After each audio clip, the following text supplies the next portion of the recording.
अस्सलामुअलैकुम सामीन, welcome to my channel voice of Mona. हमारी आज की स्टोरी का नाम है सलोनी। वो आम सी शक्लो सूरत की सांवले रंग की लड़की थी। वो कॉलेज में पढ़ती थी, खामोश रहती, बहुत कम बोलती, उसकी बहुत कम दोस्त थीं। मैंने एडमिशन लिया, मेरा फर्स्ट डे था। वो मुझे कॉलेज की कैंटीन में मिली। वाजबी सी हेलो हाय हुई।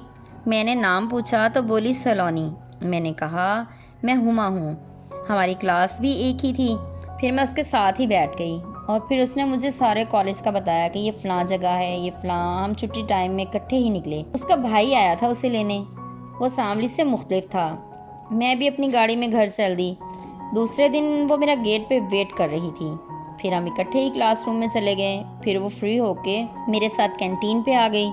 ये रूटीन काफ़ी अरसा ऐसे ही रही। सलोनी फिर आहिस्ता आहिस्ता अपने बारे में बताया करती। उसके अब्बू ने दूसरी शादी की थी, उसकी अम्मी नहीं है, मेरी बहन भाई हैं और वो भी उसे परेशान नहीं होने देते। अब सांवली से मेरी अच्छी खासी दोस्ती हो चुकी थी। वो अच्छी थी, पढ़ाई में भी शौक से पढ़ रही थी। मुझे भी कुछ बनना था। हम दिल लगा कर मेहनत करती थी। इस अरसा में मेरी और किसी से दोस्ती नहीं हो पाई। मेरे घर भी आती थी, मैं गई उसके घर। फिर इम्तिहान शुरू हो गए तो हम दोनों ही मसरूफ़ हो गए। खुदा खुदा करके पेपर ख़त्म हुए, हम दोनों ही थक चुके थे। मैंने खूब रेस्ट किया। फिर एक दिन मैं कॉलेज गई तो सलोनी नहीं आई थी। मैं कुछ देर इंतज़ार करती रही, फिर घर वापस आ गई। फिर मेरे भाई की शादी शुरू हो गई तो मैं उसमें मसरूफ़ हो गई और सलोनी ने ना ही मुझसे रब्ता किया और ना ही आई।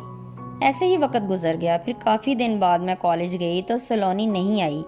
किसी को नहीं पता था उसके बारे में। फिर एक दिन मैंने उसके घर जाने का फ़ैसला किया।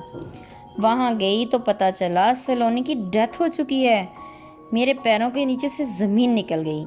मैं हैरान परेशान।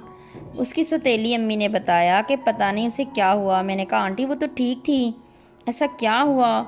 उन्होंने कहा पता नहीं, अब वो नहीं है, ये हकीकत है। मैं घर आ गई लेकिन आज तक मुझे पता नहीं चल सका कि सलोनी के साथ क्या हुआ था। जीते रहिए, खुश रहिए। मिलते हैं अगली कहानी के साथ।